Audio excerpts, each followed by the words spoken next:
Hello नमस्कार दोस्तों, मैं हरेंद्र कुमार आप सभी का इंजीनियर हरेंद्र क्लासेस में स्वागत करता हूं।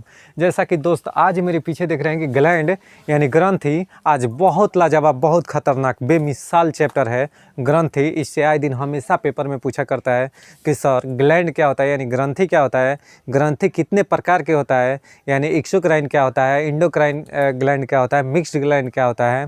कहने का मतलब दोस्त कि अंतःस्रावी ग्रंथि क्या होता है, बाह्यस्रावी ग्रंथि क्या होता है और मिश्रित ग्रंथि क्या होता है। आज हम एक एक के बारे में जानेंगे एग्जाम्पल सहित, ठीक है, कि ये सब क्या क्या होता है, इसका फंक्शन क्या है। ठीक है, बिना समय देर किए आइए बढ़ते हैं बहुत सुंदर सा टॉपिक के साथ कि ग्लैंड क्या होता है। सबसे पहले ग्लैंड के बारे में बात करते हैं कि सर ग्लैंड क्या होता है, अर्थात सर ग्रंथि क्या होता है। ठीक है, ग्रंथि लिख कर डैश दो बाबू कि ग्रंथि किसे कहते हैं।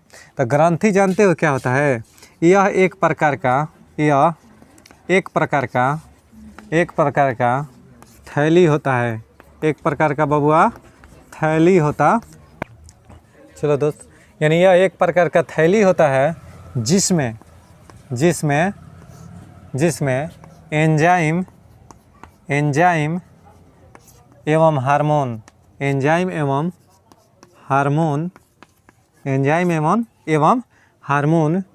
निकलता है।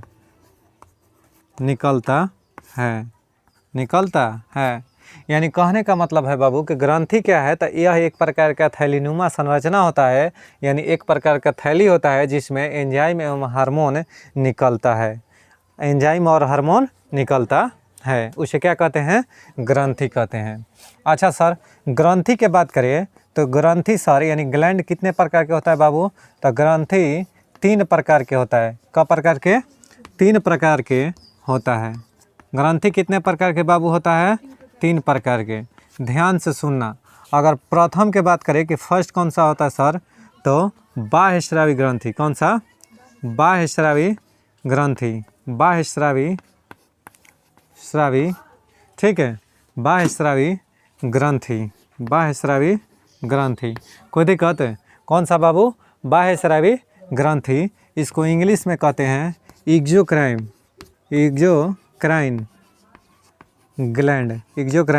ग्लैंड, बाह्यस्रावी ग्रंथि।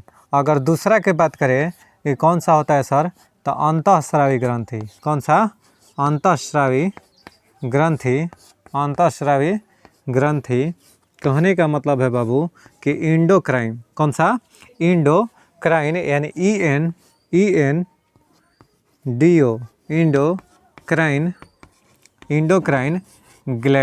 Endocrine gland. अगर थर्ड बात करें बाबू कि थर्ड कौन सा होता है, तो जानती हो थर्ड कौन सा होता है, मिश्रित ग्रंथि। कौन सा बाबू, मिश्रित ग्रंथि।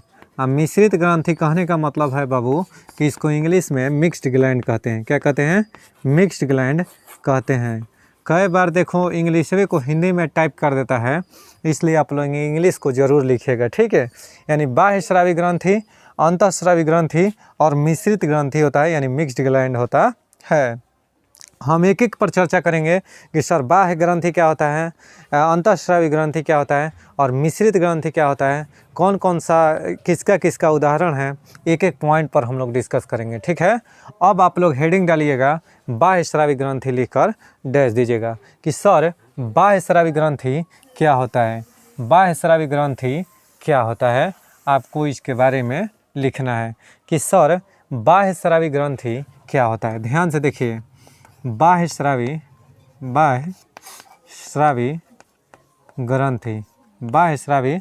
ग्रंथि, ध्यान से सुनिएगा। एक्सोक्राइन ग्लैंड क्या होता है बाबू, तो इसमें क्या होता है ना कि इसमें एंजाइम निकलता है। बाह्यस्रावी में क्या होता है बाबू, एंजाइम निकलता है।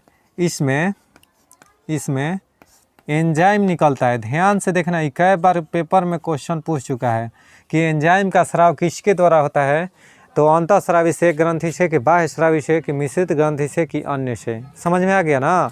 तो एंजाइम का स्राव कौन करता है, बाह्यस्रावी ग्रंथि। इसमें एंजाइम का स्राव होता है, बहुत बढ़िया मेरे दोस्त, बहुत बढ़िया। इसमें एंजाइम का स्राव होता है, इसमें नलिका होता है। क्या होता है? इसमें नलिका पाया जाता है, यानी डक्ट पाया जाता है। इसमें नलिका पाया जाता है, नलिका पाया जाता है। नलिका कहने का मतलब है बाबू डक्ट। क्या होता है? डक्ट। नलिका पाया जाता है। अभी नलिका क्यों पाया जाता है सर? जस्ट अभी बता रहा हूँ। नलिका पाया जाता है कहने का मतलब है बाबू कि इसमें जो एंजाइम का स्राव होगा ना, ध्यान से समझो इधर कि जो एंजाइम का स्राव होगा वह एक नाली के माध्यम से होगा। वह किसके द्वारा होगा बाबू? नाली के माध्यम से होगा। यानी इसमें इसका मार्ग जो होता है वह निश्चित होता है, जैसे तैसे जाकर ब्लड में नहीं मिलता है। ठीक है, यह ठीक है, इसमें नालिका पाया जाता है। इसका मार्ग क्या होता है बाबू? इसका मार्ग निश्चित होता है। इसका मार्ग निश्चित होता है, निश्चित होता है। इसका मार्ग निश्चित होता है।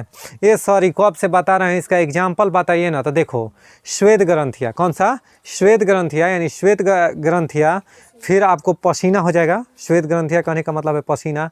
आंसू हो गया, ठीक है। फिर दुग्ध ग्रंथिया, ठीक है, दुग्ध ग्रंथिया, दुग्ध निकलता है ना, ठीक है। तो ये सब कैसा ग्रंथि है? कैसा है? बाह्य स्रावी ग्रंथि है। कहीं कि एक नली के माध्यम से होकर आता है, नली के माध्यम से होकर आता है, तो ये सब बाह्य स्रावी ग्रंथिया है। क्या है बाबू? बाह्य स्रावी ग्रंथिया है। तो याद रखना, इसमें नलिका पाया जाता है, इसका मार्ग निश्चित होता है, इसका मार्ग निश्चित होता है। अब बाह्य स्रावी से जो निकलने वाला एंजाइम है ना बाबू, वह रक्त में नहीं मिलता है। ध्यान से सुनना, इससे निकलने वाला, इससे निकलने वाला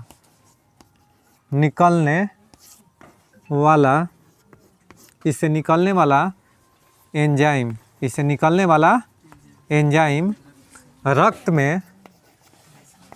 में नहीं मिलता है, रक्त में नहीं मिलता है। यानी यह नाली में बहता है, कभी रक्त में नहीं मिलता है। यानी इससे जो भी एंजाइम रिलीज होगा ना बाबू, जो भी एंजाइम निकलेगा तो वह जाकर रक्त में नहीं मिलता है। बात समझ में आया क्या? अरे समझ में आ गया क्या? कोई दिक्कत? तो ध्यान से देखना, अगर जैसे में बात करें, मिटा देना बाबू, ठीक है। देखो अगर बात करें कि इसके एग्जाम्पल के बारे में, कि इसके एग्जाम्पल कौन है सर, तो ध्यान से देखिएगा एग्जाम्पल के बारे में। श्वेत ग्रंथि, ठीक है, श्वेत होता है ऐसे तो श्वेत, ठीक है, श्वेत ग्रंथि, श्वेत ग्रंथि, श्वेते होता है ना, ठीक है, श्वेत ना, श्वेत ग्रंथि। अगर बात करें तो दुग्ध ग्रंथि, ठीक है, दुग्ध ग्रंथि। और कौन सा बाबू? दुग्ध ग्रंथि। और बात करें तो कौन सा दुग्ध ग्रंथि होता है? अश्रु ग्रंथि। कौन सा? अश्रु ग्रंथि, अश्रु ग्रंथि, अश्रु ग्रंथि, ठीक है, अश्रु ग्रंथि। ये सब कैसा ग्रंथि है बाबू? तो बाह्य स्रावी ग्रंथि है। कहें कि ये सब जो है ना, देखते हो दुग्ध निकलता है एक नाली के माध्यम से, भैंस वगैरह के देखे हो ना, एक नाली के माध्यम से निकलता है। किसके माध्यम से? एक छिद्र के माध्यम से निकलता है, ना कि इधर उधर जाते रहता है। कोई दिक्कत है? हाँ, यानी इसमें एक नस होता है, नस जैसे ब्लड हम लोग का कैसे है, एक नस में बहता है ना, कि जैसे तैसे जहाँ तहाँ बहता है नहीं। यानी कहने का मतलब है कि नाली के द्वारा, यानी डक्ट होता है किस में? बाह्य स्रावी में। कोई दिक्कत? अब यही बात करते हैं बाबू कि अंतःस्रावी ग्रंथि, अंतःस्रावी ग्रंथि, यानी इंडोक्राइन ग्लैंड क्या होता है बाबूआ? अंतःस्रावी ग्रंथि क्या होता है? तो ध्यान से सुनना कि इससे हार्मोन निकलता है। क्या निकलता है बाबू? हार्मोन निकलता है। इससे क्या निकलता है? हार्मोन निकलता है। समझ में आ रहा है ना? यानी अंतःस्रावी ग्रंथि से एंजाइम नहीं निकलता है दोस्त, क्या निकलता है? हार्मोन निकलता है। अच्छा, इसमें क्या होता है कि इसमें नालिका नहीं पाई जाती है, नालिका यानी डक्ट नहीं पाया जाता है। और डक्ट नहीं पाया जाता है, डक्ट नालिका नहीं पाया जाता है। और जब नहीं पाया जाएगा तो इसका मार्ग निश्चित होगा कि अनिश्चित? ठीक है, नहीं पाया जाता है। इसका मार्ग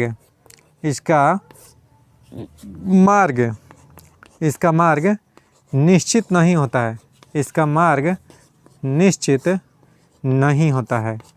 नहीं होता है, इसका मार्ग बबुआ निश्चित नहीं होता है। और जब मार्ग निश्चित नहीं होगा तो इससे निकलने वाला जो हार्मोन है बाबू, इससे निकलने वाला हार्मोन जाकर किस में मिल जाएगा, रक्त में मिल जाएगा। अर्थात सर इससे निकलने वाला क्या हो जाएगा, इससे निकलने वाला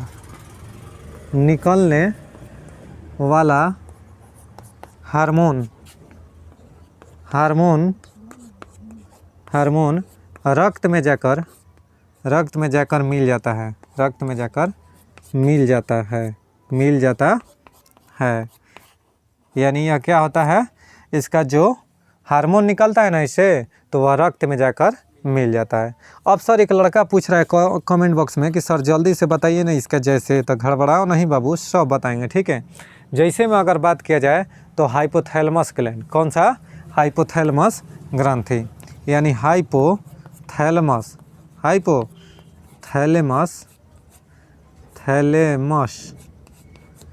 ग्रंथि, ठीक, हाइपोथैलेमस ग्रंथि, कोई डाउट है, हाइपोथैलेमस ग्रंथि। और कौन सा चलो बाबू देखो, हाइपोथैलेमस ग्रंथि, पीनियल ग्रंथि, कौन सा, पीनियल ग्रंथि, कौन सा बबुआ हमार, पीनियल ग्रंथि, कौन सुना, पीनियल ग्रंथि। और बात करें तो थायराइड ग्रंथि, कौन सा बाबू, थायराइड ग्रंथि, पाराथायराइड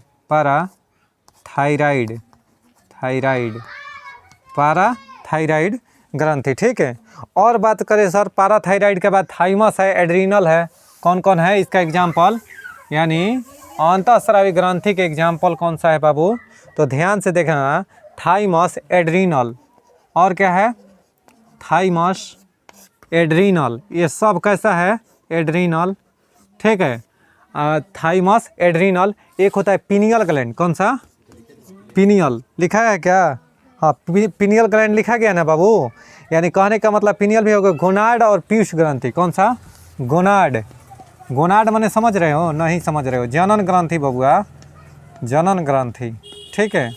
और कौन सा सर, तो पीयूष ग्रंथि, ये सब कैसे है, पीयूष ग्रंथि, इसको पिट्यूटरी ग्लैंड भी कहते हैं, ठीक है। पीयूष ग्रंथि, सबसे छोटी अंतःस्रावी ग्रंथि कौन है, पीयूष ग्रंथि। सबसे बड़ी ग्रंथि का है देखा तो थायराइड, यानी सबसे बड़ी अंतःस्रावी ग्रंथि का, तुम्हारा आंसर ठीक है, you are right, but you are on the, क्या बोलूँ मैं उसको, कि जैसे अगर पूछेगा ना कि सबसे बड़ी ग्रंथि कहेगा तब यकृत होगा, यानी लीवर, और सबसे बड़ी अंतःस्रावी ग्रंथि कह देगा ना तो थायराइड ग्रंथि, कौन सा, थायराइड ग्रंथि। कोई दिक्कत है, कोई डाउट है। अब देखो क्या करता है बबुआ कि ये जो है ना, कौन सा, हाइपोथैलेमस, कौन सा, हाइपोथैलेमस क्या करता है बाबू मेरा, हाइपोथैलेमस जो है ना, ध्यान से सुनना, हाइपोथैलेमस,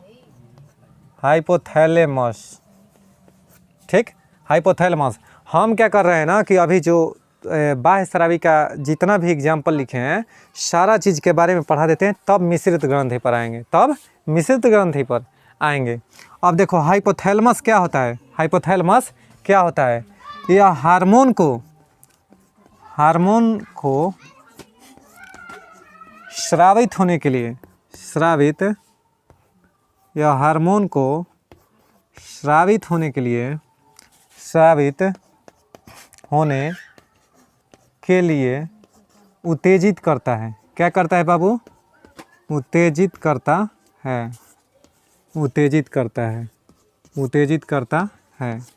यानी हाइपोथैलेमस क्या करता है, तो यह हार्मोन को स्रावित होने के लिए उत्तेजित करता है, यानी यह उकसाता है कि हार्मोन क्या हो सके, रिलीज हो सके। कौन, हाइपोथैलेमस ही है ना, कंट्रोल आउट ऑफ कंट्रोल हो जाता है ना ही, तो इसी से हार्मोन का सेक्रेशन स्टार्ट हो जाएगा आपका। जब हाइपोथैलेमस एक्टिव होगा तो हार्मोन निकलना स्टार्ट हो जाएगा। कोई दिक्कत है, कोई डाउट। आइए अगला क्या है बाबू, अगला है कि पीनियल ग्रंथि, कौन सा, पीनियल ग्रंथि, ठीक है। यानी ध्यान से देखना, पीनियल ग्रंथि क्या है बाबू, पीनियल ग्रंथि। अब एक लड़का पूछा है ना कि सर पीनियल ग्रंथि रहता कहाँ है, पिनियल ग्रंथि आखिर सर यह रहता क्या है?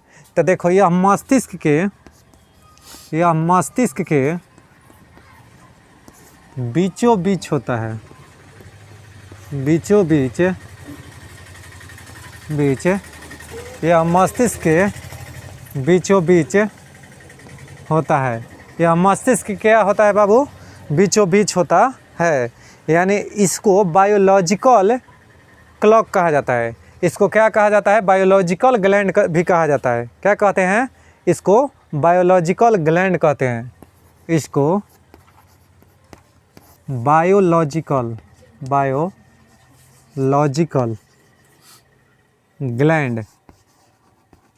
ग्लैंड इसको बायोलॉजिकल ग्लैंड भी कहा जाता है, या बायोलॉजिकल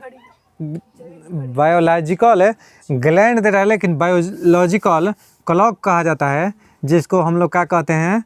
जैविक घड़ी। जैविक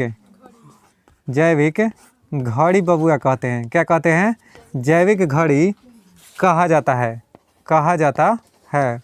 आराम से समझना कि देखो इसमें बायोलॉजिकल क्लॉक इसलिए कहा जाता है क्योंकि इससे मेलाटोनिन, क्या बोला मैं कि इससे कौन सा बाबू? तो मेलाटोनिन नामक क्या निकलता है? हार्मोन निकलता है। इससे मेलाटोनिन नामक, मेला बबुआ अटोनिक, मेलाटोनिक नामक हार्मोन निकलता है। हार्मोन निकलता है। इससे मेलाटोनिन नामक हार्मोन निकलता है, जो नींद लाने में क्या करता है बाबू? जो नींद लाने में सहायक होता है। ठीक है, निकलता है जो नींद लाने में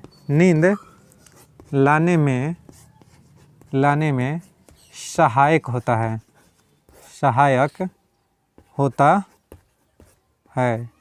होता है। यानी जो नींद लाने में क्या होता है बाबू? सहायक होता है। कौन सा? मेलाटोनिन नामक हार्मोन। कौन सा बाबू? मेलाटोनिन नामक हार्मोन जो निकलता है, इसी के चलते हमको नींद आता है। इसीलिए देखना कि जब पिनियल ग्लैंड से, यानी बायोलॉजिकल क्लॉक कहते हैं इसको, कि जिसको जितना बजे आदत होता है ना जगने के लिए, तो उसका यही एक्टिव हो जाता है उस समय पर। क्या हो जाता है?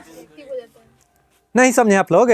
जैसे एक व्यक्ति को रात को 3 बजे नींद टूटना है, 4 बजे नींद टूटना है, तो कोई बजे सूतेगा उसका क्या है? नींद टूटिए जाएगा। ऐसा सुनी हो ना? तो इसका इसीलिए होता है। ध्यान से देखना मेरे वीडियो देखने वाले दोस्त, ध्यान से देखना। इसको बायोलॉजिकल क्लॉक कहते हैं, जैविक घड़ी कहते हैं।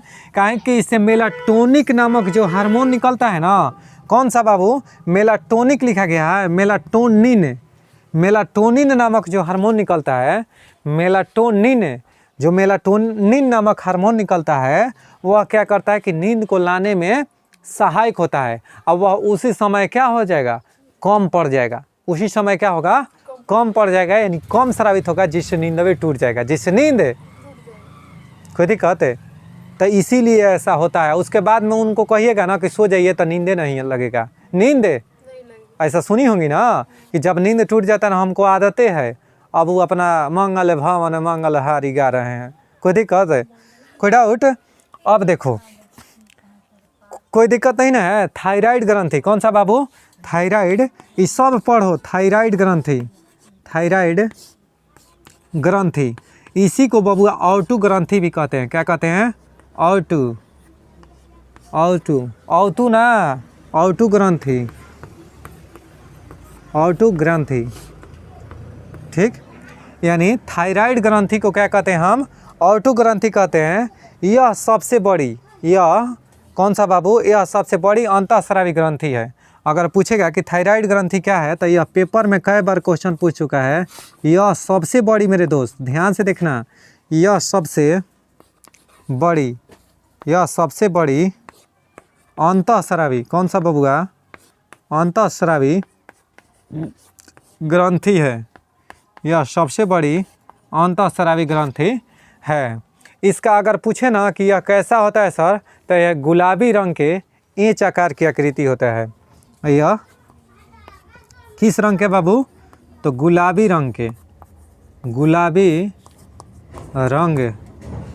के एच आकार की एच आकार की होती है, होता है, लिखो, होता एक एच आकार का होता है। ठीक है, और इतना तक नोट डाउन कर लो। ठीक है दोस्त, देखिए जो थायराइड ग्रंथि है बाबू, थायराइड ग्रंथि पीयूष ग्रंथि के अधीन कार्य करता है। कौन सा बाबू? थायराइड ग्रंथि, थायराइड ग्रंथि पीयूष ग्रंथि के अधीन, पीयूष ग्रंथि के अधीन, पीयूष ग्रंथि के अधीन कार्य करता है। पीयूष ग्रंथि के अधीन बाबू कार्य करता है। कौन बाबू? थायराइड ग्रंथि। यानी जो बाबू थायराइड ग्रंथि है ना, वह पीयूष ग्रंथि के अधीन कार्य करता है। और सर, तो थायराइड ग्रंथि से थायरॉक्सिन नामक हार्मोन निकलता है। कौन बाबू? थायराइड ग्रंथि से थायराइड ग्रंथि से थायरॉक्सिन नामक हार्मोन, थायरॉक्सिन नामक हार्मोन निकलता है, हार्मोन निकलता है। यह क्या करता है बाबू? यानी जो थायराइड ग्रंथि से थायरॉक्सिन नामक हार्मोन निकलता है ना, यह क्या करता है कि बीपी जो होता है ना, ब्लड प्रेशर, उसको कंट्रोल करता है, यानी उसको नियंत्रित करता है। यानी बीपी को नियंत्रित कौन करता है? थायराइड ग्रंथि। कौन सा बाबू? थायराइड ग्रंथि। यह बीपी यानी रक्तचाप, इसको कहते हैं ना, रक्तचाप को नियंत्रित करता है, को नियंत्रित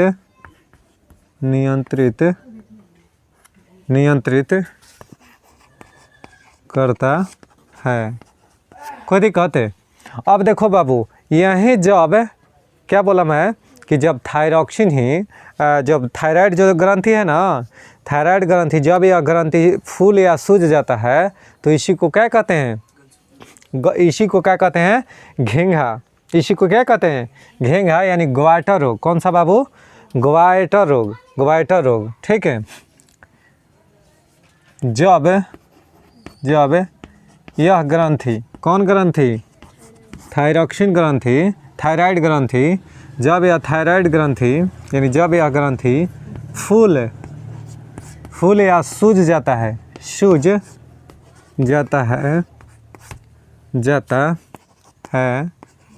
तब इससे घेंघा, ठीक है, घेंघा अर्थात ग्वाइटर रोग होता है। कौन बाबू? घेंघा रोग होता है। घेंघा रोग किसके कारण बाबू? आयोडीन के कमी के कारण। तो घेंघा हमेशा आए दिन पेपर में पूछते रहता है बाबू। यानी ग्वाइटर जो रोग है ना बाबू, ग्वाइटर घेंघा रोग किसके कमी के कारण? आयोडीन के कमी के कारण, आयोडीन के कमी के कारण होता है, आयोडीन के कमी के कारण होता है। कौन बाबूआ? तो घेंघा रोग आयोडीन के कमी के कारण होता है। यहाँ तक समझ गए कि नहीं? कोई दिक्कत है बाबू? अब देखो अगला जो मेरा है पैराथायराइड, यहाँ तक नोट डाउन कर लो। चलो बाबू, अगला है पैराथायराइड। कौन बाबू? पैराथायराइड ग्रंथि। ठीक है,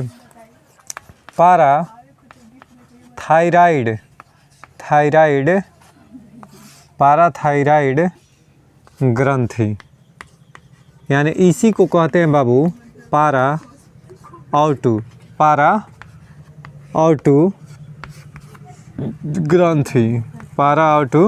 ग्रंथि। ठीक है, पैरा ऑटू ग्रंथि, ध्यान से देखना, पैरा ऑटू ग्रंथि। अब सर यह क्या होता है कि पाराथायराइड या पारा ऑटो ग्रंथि क्या होता है? देखो बाबू, यह क्या होता है ना कि थायराइड ग्रंथि के जस्ट पीछे होता है। थायराइड ग्रंथि के जस्ट पीछे जैसे थायराइड ग्रंथि मेरा कहाँ होता है? यहाँ होता है ना, तो इसके जस्ट पीछे साइड में कौन सा होता है? पाराथायराइड ग्रंथि होता है। कौन बाबू? पाराथायराइड ग्रंथि होता है। कहाँ पर बाबू? तो यह थायराइड ग्रंथि के ठीक पीछे होता है। ठीक है, पीछे होता है, ठीक पीछे होता है। यानी यह कहे कि बाबू किसके पीछे होता है? तो थायराइड जो ग्रंथि है ना, थायराइड होता है। थायराइड ठीक है, ध्यान से सुनना। यह थायराइड ग्रंथि के ठीक पीछे होता है। कौन बाबू? पाराथायराइड ग्रंथि। और यह क्या करता है बाबू? तो यह कैल्शियम, ध्यान से देखना, यह कैल्शियम यानी इसका सूत्र Ca होता है और फास्फोरस। कौन सा?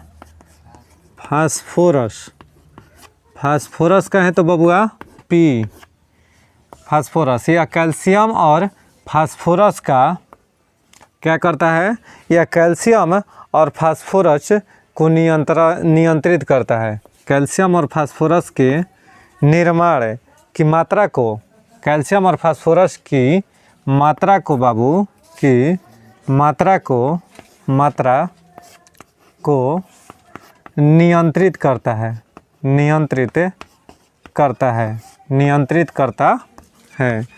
यानी पाराथायराइड ग्रंथि की अगर बात करें बाबू कि क्या करता है, तो यह थायराइड ग्रंथि के ठीक पीछे होता है और यह कैल्शियम और फास्फोरस की मात्रा जो होता है ना, उसको नियंत्रण कौन करता है बाबू? तो पाराथायराइड यानी पारा ऑटो ग्रंथि करता है। बात समझ में आ गया क्या? अगला है बाबू कि अब एक लड़का पूछ रहा है सर कि इसकी संख्या कितनी होती है? तो देखो, पाराथायराइड की संख्या, इसकी संख्या 4 होती है। इसकी संख्या 4 होती है। कितना बाबू? 4 होती है। 4 होती है, याद रखना। यानी पाराथायराइड ग्रंथि की संख्या कितनी होती है बाबू? 4 होती है। बहुत सुंदर। देखो थाइमस, अगला कौन है बाबू? थाइमस लिखकर डैश दे दो। अगर बात किया जाए कि सर थाइमस कहाँ होता है, तो वक्ष गुहा में पाया जाता है। यह वक्ष गुहा। अब वक्ष गुहा एक लड़का पूछ रहा है कि सर क्या होता है, कहाँ होता है? तो छाती जो होता है ना बबुआ, वहीं वक्ष गुहा होता है। जो हमारा चेस्ट होता है बाबू, है जो चेस्ट है ना, तो यहाँ पर जो कैविटी का निर्माण होता है ना, खाली जगह, यानी हड्डी के जस्ट अंदर कैविटी जो बनता है, यही वक्ष गुहा है। क्या है? यही वक्ष गुहा है, यानी छाती में पाया जाता है। कहाँ बाबू? यह वक्ष गुहा में पाया जाता है।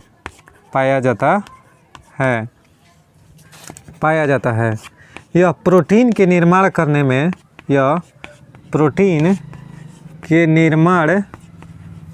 बाबू निर्माण करने में सहायक होता है। यह प्रोटीन के निर्माण करने में क्या होता है बाबू? सहायक होता है। ठीक है। और क्या सर यह प्रोटीन के निर्माण करने में सहायक होता है? और बात किया जाए कि सर यह प्रोटीन के निर्माण के अलावा क्या करता है, तो ध्यान से देखना कि जो यह प्रोटीन के निर्माण यह 15 वर्ष के बाद समाप्त हो जाता है। जो थाइमस है ना, यानी जो थाइमस ग्रंथि है, यह 15 वर्ष के बाद यह समाप्त हो जाता है, अपने आप स्वतः समाप्त हो जाता है। यह 15 वर्ष के उम्र में, 15 वर्ष के उम्र के बाद कार्य करना बंद कर देता है। कार्य करना क्या करता है बाबू? बंद कर देता है। समझ में आ गया क्या? कि थाइमस जो है 15 वर्ष के बाद कार्य करना बंद कर देता है। कार्य करेगा 15 वर्ष तक, प्रोटीन का निर्माण करेगा। कहाँ पाया जाएगा? तो वक्ष गुहा में, यानी इसको क्या कहते हैं बाबू? तो छाती में। ठीक है, इतना नोट डाउन कर लो। 4 होती। ठीक है बाबू। अगला कौन सा है? एड्रीनल, कौन? एड्रीनल ग्रंथि। इसी को बाबू जानते हो क्या कहते हैं? अधिवृक्क ग्रंथि। जो एड्रीनल ग्लैंड है ना, यानी एड्रीनल जो ग्रंथि है, इसी को अधिवृक्क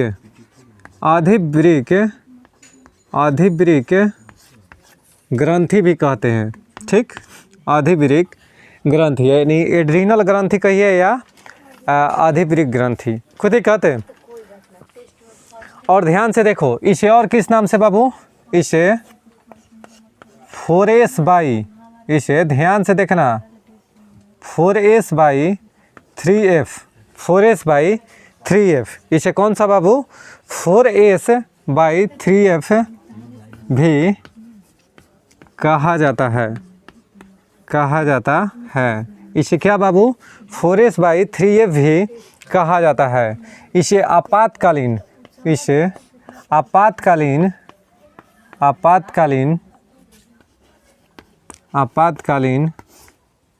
ग्रंथि, आपातकालीन ग्रंथि भी कहा जाता है। इसे आपातकालीन ग्रंथि भी कहा जाता है। किसको बाबू? एड्रीनल ग्रंथि को, क्योंकि आपातकालीन या इमरजेंसी जो हार्मोन होता है ना, उसको रिलीज करता है। एड्रीनेलिन हार्मोन किससे बाबू? इससे एड्रीनेलिन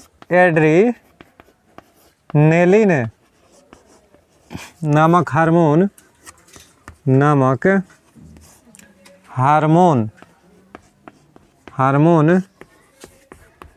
निकलता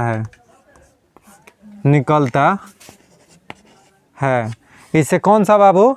एड्रीनेलिन नामक हार्मोन निकलता है। ठीक, इस हार्मोन को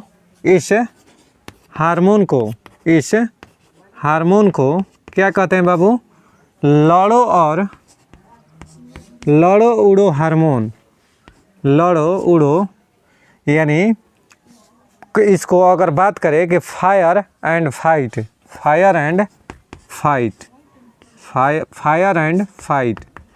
या फाइट एंड फायर कहो, कोई दिक्कत है। फायर एंड फाइट हार्मोन भी कहा जाता है, हार्मोन भी कहा जाता है। किसको बाबू? एड्रीनलिन ग्रंथि को। किसको? हाँ, जो हार्मोन निकलता है ना, एड्रीलिन यानी एड्रीनल ग्रंथि से जो हार्मोन निकलता है, कौन सा? एड्रीनेलिन हार्मोन जो निकलता है, इसी को लड़ो और उड़ो हार्मोन के नाम से जाना जाता है। ठीक है, और क्या सर? तो इसे अधिवृक्क से रेनिन नामक हार्मोन निकलता है। यानी अधिवृक्क कहे तो बाबू एड्रीनल ग्लैंड जो होता है, यानी अधिवृक्क ग्रंथि से रेनिन नामक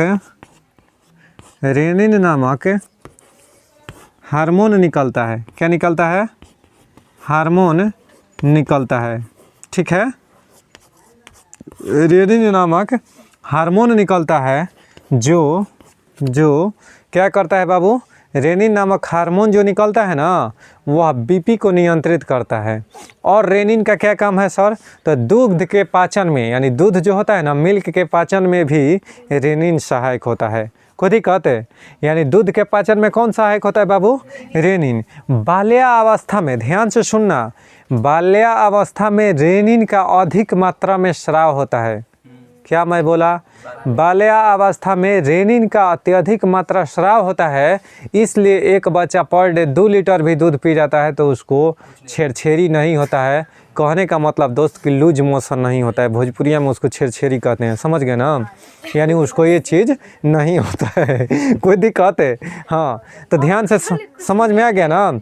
या उसी को ढीला पैखाना भी कह सकते हैं आप। कोई दिक्कत है?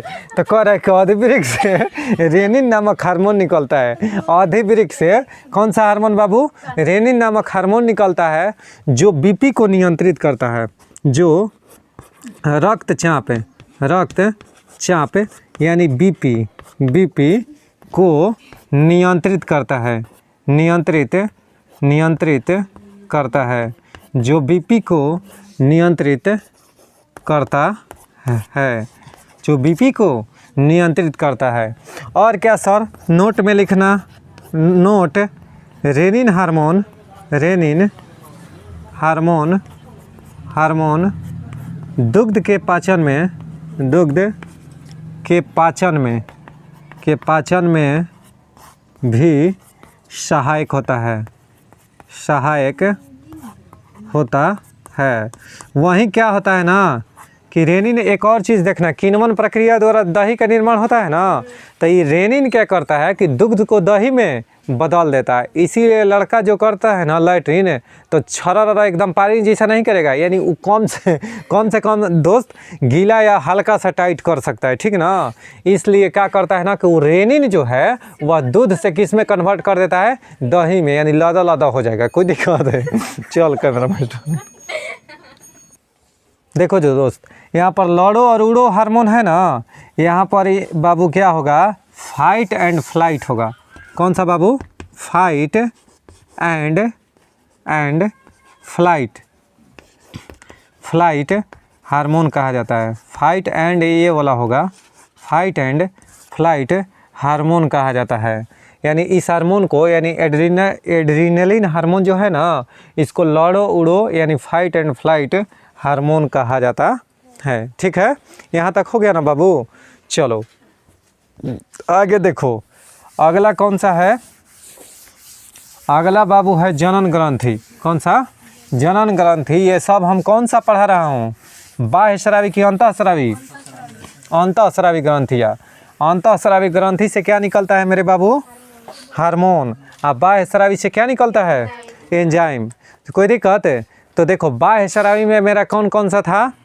दुग्ध ग्रंथि, और कौन सा? श्वेत ग्रंथि, और कौन सा? अश्रु ग्रंथि। ये सब कैसा था बाबू? अंतःस्रावी ग्रंथि। बाह्यस्रावी ग्रंथि था। ठीक, इस सबसे एंजाइम निकलता है। अंतःस्रावी ग्रंथि से बात करें ना, तो ये सब जितना अभी पढ़ा रहा हूँ, ये सब किसका एग्जाम्पल पढ़ा रहा हूँ?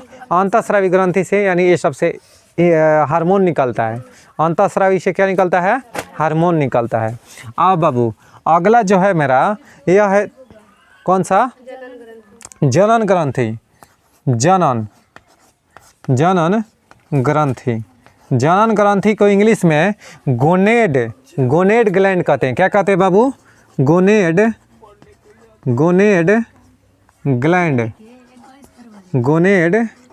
ग्लैंड कहा जाता है। किसको? जनन ग्रंथि को क्या कहते हैं बाबू? तो गोनेड ग्रंथि कहते हैं। यानी वैसी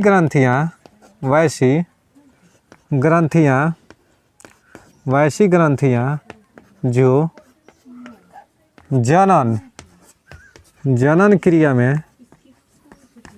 क्रिया में भाग लेती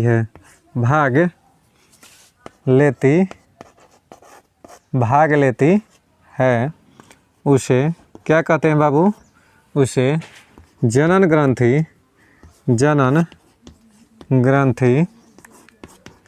कहा जाता है। उसे जनन ग्रंथि कहा जाता है। जैसे मैं बात करें सर ओवरी टेस्टी, जैसे ओवरी टेस्टी, ओवरी भाग लेता है बाबू जनन क्रिया में, ओवरी टेस्टी हो गया। कोई दिक्कत है? ओवरी टेस्टी, इसको क्या कहते हैं? Ovary tasty. कोई दिक्कत है? यहाँ तक तो हो गया बाबू। कोई दिक्कत? ध्यान से देखो। नहीं, ठीक, ध्यान से देखो। अगला बता रहा हूँ पीयूष ग्रंथि। कौन सा बाबू? पीयूष ग्रंथि। इसी को पिट्यूटरी ग्लैंड कहते हैं। पीयूष ग्रंथि कौन है बाबू? पीयूष ग्रंथि। पीयूष ग्रंथि, इसी को पिट्यूटरी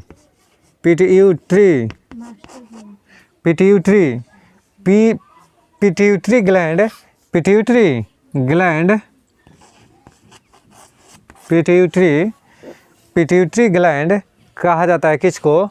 तो पीयूष ग्रंथि को इंग्लिश में पिट्यूटरी ग्रंथि कहा जाता है। यह सबसे कौन सा है बाबू? सबसे छोटी ग्रंथि कौन है? यह सबसे छोटी ग्रंथि है। यह सबसे छोटी ग्रंथि है। कौन से बाबू? तो पीयूष ग्रंथि सबसे छोटी ग्रंथि है। इसका अगर बात किया जाए दोस्त कि इसका भार कितना होता है सर, यानी पीयूष ग्रंथि का भार की बात करें ना बबुआ 0.6 ग्राम होता है, 0.6 ग्राम होता है। यानी पीयूष ग्रंथि का भार कितना होता है बाबू, तो 0.6 ग्राम होता है। कितना होता है, 0.6 ग्राम होता है। अच्छा सर, यह मस्तिष्क के बीचों बीच पाई जाती हैं। यह जो है ना पिट्यूटरी ग्लैंड, यह मस्तिष्क के बीचों बीच पाई जाती है, बीचों बीच पाई जाती है। कौन से बाबू, तो पिट्यूटरी ग्लैंड जो है यह मस्तिष्क के क्या कहलाता है, बीचों बीच पाया जाता है। अच्छा सर, इसका और क्या काम है बाबू, तो यह अंतःस्रावी ग्रंथि है। यानी पिट्यूटरी क्या है, एक अंतःस्रावी ग्रंथि है। ये तो बताइए किए हैं, यह अंतःस्रावी ग्रंथि है, अंतःस्रावी ग्रंथि है। यह अंतःस्रावी ग्रंथि है। कौन सा, पिट्यूटरी ग्लैंड। यह क्या करता है कि विभिन्न प्रकार के क्रियाकलापों को क्या करता है, नियंत्रित करता है। अब पिट्यूटरी ग्लैंड से सर विभिन्न प्रकार के हार्मोन निकलते हैं। इससे निकलने वाले हार्मोन में एसटीएच, ठीक है, एसटीएच जो हार्मोन है ना वो मेन है, और टीएचएस है, एलटीएच है। ये सब जो हार्मोन निकलता है ना किससे, पिट्यूटरी ग्रंथि से। तो यह बहुत सारे हार्मोन हैं जिसके के बारे में अब आगे जिक्र करेंगे। देखो बाबू, अब पीयूष ग्रंथि से, पीयूष ग्रंथि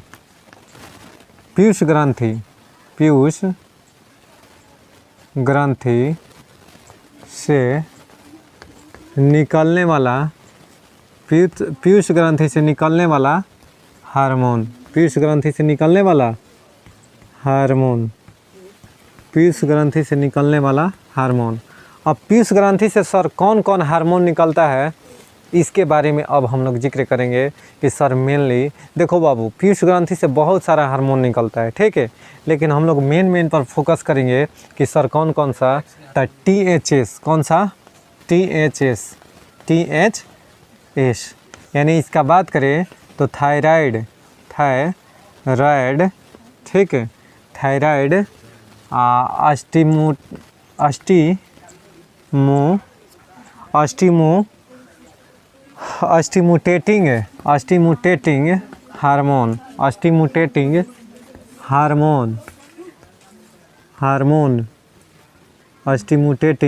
हार्मोन निकलता है।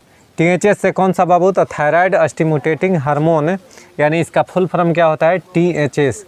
यह क्या करता है, यानी टीएचएस है, यह थायराइड ग्रंथि से, थायराइड ग्रंथि से थायरॉक्सिन नामक हार्मोन, थायरॉक्सिन नामक हार्मोन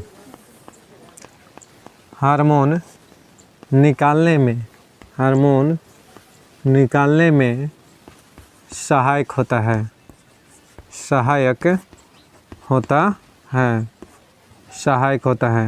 यह क्या करता है बाबू कि थायराइड ग्रंथि से थायरॉक्सिन नामक हार्मोन निकालने में सहायता करता है। यह जो हार्मोन है ना सहायता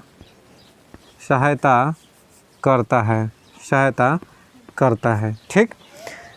थायराइड ग्रंथि से थायरॉक्सिन नामक हार्मोन निकालने में सहायता करता है।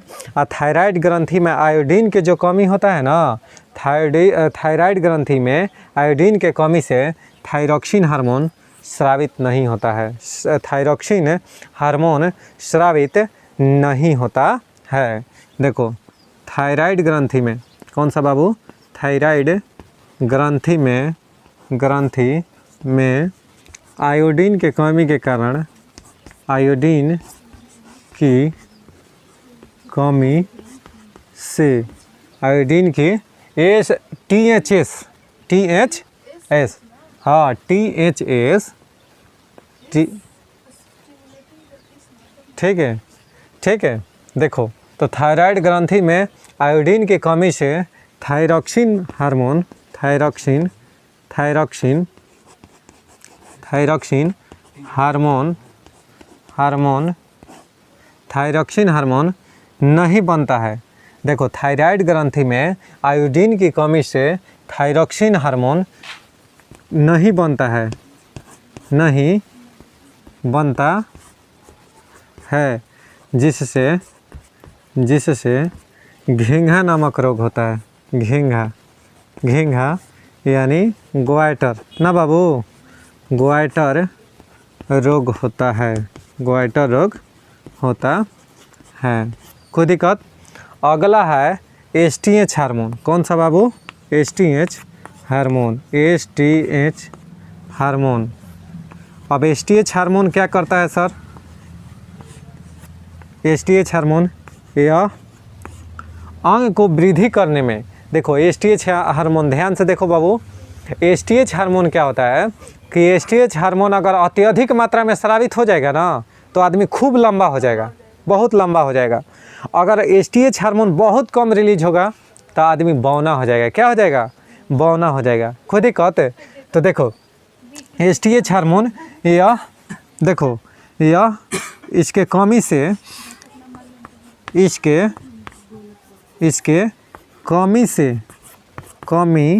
से बौनापन होता है। एसटीएच ठीक है, इसके कमी से बौनापन देख बाबू, जो पूछ रहे हो ना, ये लड़का पूछ रहा है सर कमेंट बॉक्स में कि टीएचएस जो होता है ना, तो एच का मतलब ये थायराइड हार्मोन स्टिमुलेटिंग नहीं सर, ठीक है। इसका अगर फुल फॉर्म के बात करें तो अगर देखो ऐसे होता है कि टीएचएस, लेकिन इसका अगर पूरा फुल फॉर्म बोला जाए ना तो क्या होता है? थायराइड स्टिमुलेटिंग हार्मोन होता है। कोई दिक्कत है?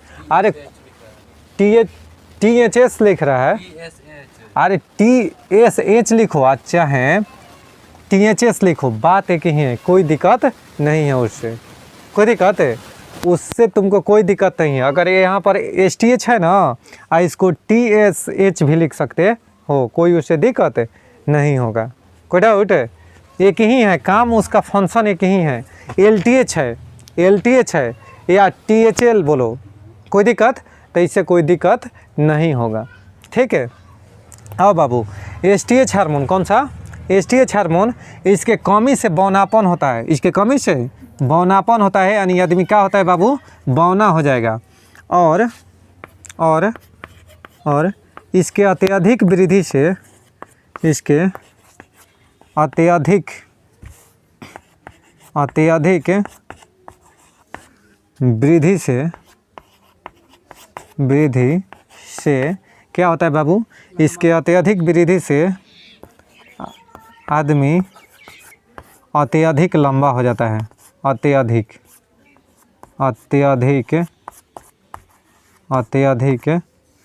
लंबा हो जाता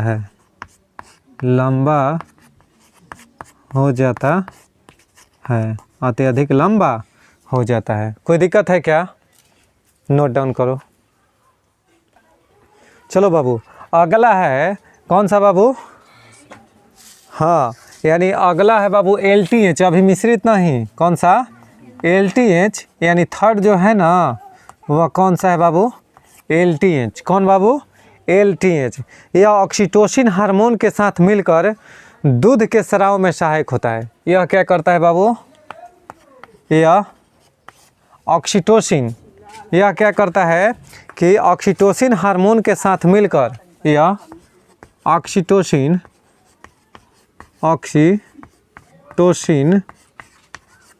हार्मोन के साथ मिलकर, हार्मोन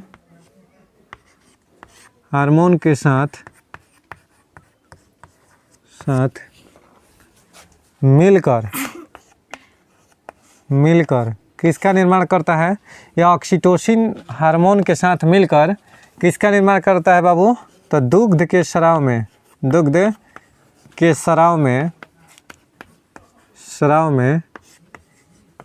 सहायक होता है। कौन बाबू? तो एलटीएच। जो एलटीएच हार्मोन है ना, यह किससे निकलता है बाबू? पीयूष ग्रंथि से। किससे? पीयूष ग्रंथि से। अब पीयूष ग्रंथि से निकलता है ना तो इससे ऑक्सीटोसिन निकलता है। ऑक्सीटोसिन क्या करता है कि ऑक्सीटोसिन हार्मोन के साथ यह मिलकर कौन LTH और दुग्ध के स्राव में यानी दुग्ध के उत्पादन में स्राव में सहायक होता है। कौन है? LTH hormone. कौन सा बाबू? LTH hormone. अगर अगला बात करें कि मिश्रित ग्रंथि, कौन बाबू? मिश्रित ग्रंथि कौन कौन हम लोग पढ़ लिए? बाह्य स्रावी, अंतःस्रावी।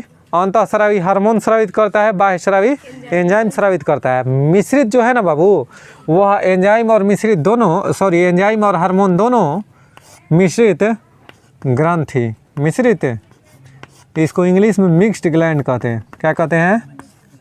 मिक्स्ड ग्लैंड कहते हैं। ग्लैंड यानी मिश्रित ग्रंथि किसे कहते हैं बाबू? तो यह हार्मोन और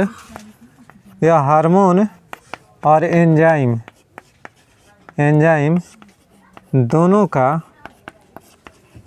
का स्राव करता है। दोनों का स्राव करता है। इसलिए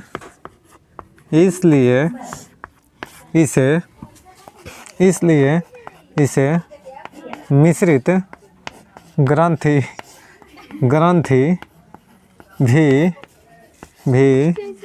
कहा जाता है। इसलिए इसे मिश्रित ग्रंथि भी कहा जाता है। कोई दिक्कत? इसलिए इसे मिश्रित ग्रंथि भी कहा जाता है। चलो बाबू, और क्या सर? तो यह दूसरी सबसे बड़ी ग्रंथि है। मिश्रित ग्रंथि है ना बाबू, जो यह मानव शरीर के दूसरी सबसे बड़ी ग्रंथि है। कौन सा? यह दूसरी सबसे बड़ी ग्रंथि है। जैसे सर अग्नाशय, जैसे अग्नाशय इसको इंग्लिश में पैंक्रियाज कहते हैं। क्या कहते हैं? पैंक्रियाज कहते हैं। ठीक है, अग्नाशय। कोई दिक्कत है? यानी ध्यान से देखो बाबू, मिश्रित ग्रंथि कहने का मतलब है कि वैसा ग्रंथि सर, यानी वैसा ग्लैंड जो हार्मोन और एंजाइम दोनों का स्राव करता है। एंजाइम और हार्मोन दोनों का स्राव करता है, उसे क्या कहते हैं? मिश्रित ग्रंथि कहते हैं, मिक्स्ड ग्लैंड कहते हैं। और सर तो यह दूसरी सबसे बड़ी ग्रंथि है, यानी जो मिश्रित ग्रंथि है यह मानव शरीर की दूसरी सबसे बड़ी ग्रंथि है। अगर सबसे बड़ी ग्रंथि बात किया जाए तो कौन सा? यकृत है। मानव शरीर की सबसे बड़ी ग्रंथि कह देगा तो यकृत है। मानव शरीर की सबसे बड़ी अंतःस्रावी ग्रंथि कह देगा तो थायराइड हो जाएगा। अगर मानव शरीर की दूसरी सबसे बड़ी ग्रंथि कह देगा तो मिश्रित ग्रंथि हो जाएगा, यानी कौन सा? तो पैंक्रियाज, अग्नाशय। कौन सा दूसरी सबसे बड़ी ग्रंथि है? अग्नाशय। अच्छा सर, अगर बात किया जाए कि सबसे छोटी ग्रंथि कौन सी है तो पिट्यूटरी ग्लैंड, यानी पिट्यूटरी ग्रंथि यानी पीयूष ग्रंथि मानव शरीर की सबसे छोटी ग्रंथि है। समझ में आ रहा है ना बाबू? देखो यहाँ तक तो हो गया सर। अग्नाशय यहाँ लिखे हैं, खुद ही कहते। अब यहाँ से देखो, इसमें 3 प्रकार की कोशिकाएं पाई जाती हैं। यानी मिश्रित में इसमें 3 प्रकार की, किसमें बाबू? तो मिश्रित ग्रंथि में 3 प्रकार की कोशिकाएं पाई जाती हैं। कोशिकाएं पाई जाती हैं। 3 प्रकार की कोशिकाएं पाई जाती हैं। कोई दिक्कत? कौन कौन सा सर? तो अल्फा कोशिकाएं,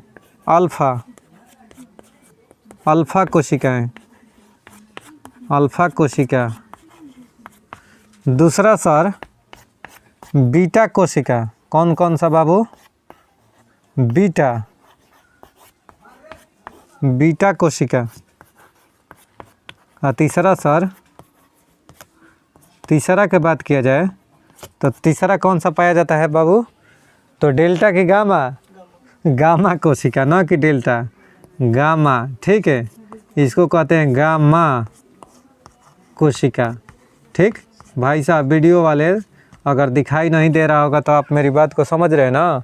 इसको कहते हैं गामा कोशिका। कोई डाउट? नोट डाउन करो बाबू। चलिए दोस्त, अल्फा कोशिका। कौन सा? अल्फा कोशिका। अल्फा कोशिका ध्यान से देखो अल्फा कोशिका लिखकर डैश दो। यानी अल्फा कोशिका में क्या होता है दोस्त कि इसमें ग्लाइकोजेन नामक क्या निकलता है, हार्मोन निकलता है। कौन सा? ग्लूकेगान निकलता है। इससे कौन सा निकलता है बाबू? ग्लूकेगान। कौन सा? ग्लूकेगान निकलता है, जो शरीर में ग्लूकोज के स्तर को बढ़ाता है। इससे क्या होता है बाबू? इससे ग्लूकेगान निकलता है, ग्लूकेगान निकलता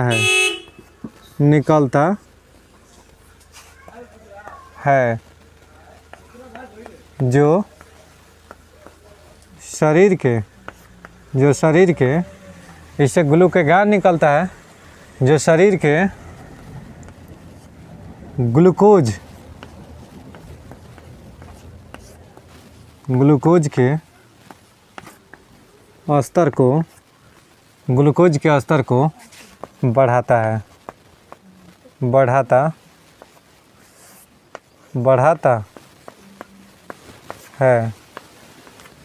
जो शरीर के ग्लूकोज के स्तर को क्या करता है बाबू?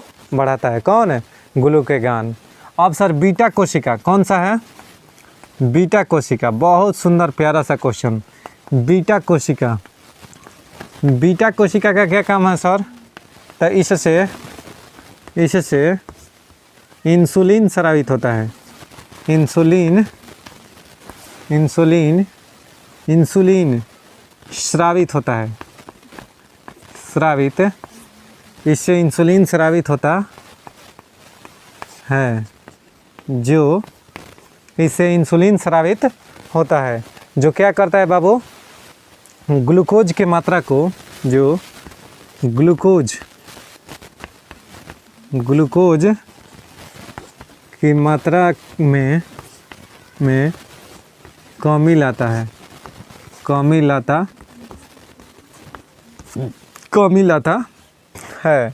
अब ध्यान से देखना, इंसुलिन क्या है बाबू? इंसुलिन एक प्रकार का प्रोटीन होता है, एक प्रकार का प्रोटीन। इंसुलिन क्या है बाबू? तो इंसुलिन जो है ना एक प्रोटीन है। क्या है बाबू? एक प्रकार का प्रोटीन है, जो जिंक, क्या होता है इंसुलिन में बाबू? जिंक, जिसमें जिंक यानी जस्ता पाया जाता है, जिसमें जस्ता पाया जाता है। बात समझ में आ गया क्या बाबू? कहने का मतलब है कि इंसुलिन क्या है? एक प्रकार का प्रोटीन है। ध्यान से देखना, यह क्वेश्चन आपको कई बार पेपर में देखने को मिला है, ठीक है। जिससे क्या पाया जाता है इंसुलिन में बाबू? तो जस्ता पाया जाता है। याद रखना, कान खोलकर सुन लो, ठीक है। यह कई बार पूछा है कि इंसुलिन में कौन सी धातु पाई जाती हैं? तो कौन सा? जस्ता यानी जिंक पाया जाता है। ये अब भी क्वेश्चन पूछा है कि जिंक में कौन सी धातु इंसुलिन में कौन सी धातु बाबू? इंसुलिन में जस्ता धातु पाई जाती हैं,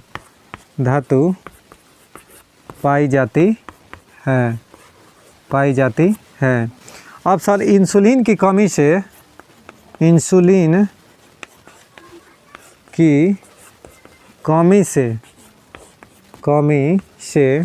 क्या होता है बाबू? चिनिया रोग। कौन सा? चिनिया रोग, या इसी को कहते हैं शुगर रोग,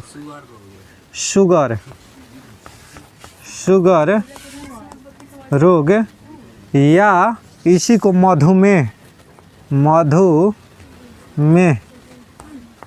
रोग भी कहा जाता है। रोग भी कमी से मधुमेह रोग होता है ना बाबू। यानी शुगर के बीमारी तब पकड़ेगा जब इंसुलिन की कम मात्रा स्रावित होने लगेगा ना, जिससे ग्लूकोज के स्तर पर कंट्रोल नहीं होगा, जिससे चीनी की मात्रा तुम्हारे शरीर में अंदर ग्लूकोज की मात्रा बढ़ेगा। इसके उपरांत चिनिया रोग यानी शुगर रोग, या इसी को मधुमेह रोग कहते हैं, होगा। बात समझ में आया क्या? नोट डाउन कर लीजिए।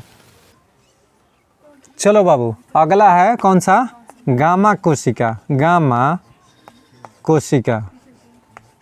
गामा कोशिका। अब गामा कोशिका क्या होता है सर, इससे सोमेस्टेरोन, क्या बोला मैं कि इससे क्या निकलता है बाबू, सोमेटोस्टेरोन निकलता है, जो भोजन के स्वांगीकरण के लिए आवश्यक होता है।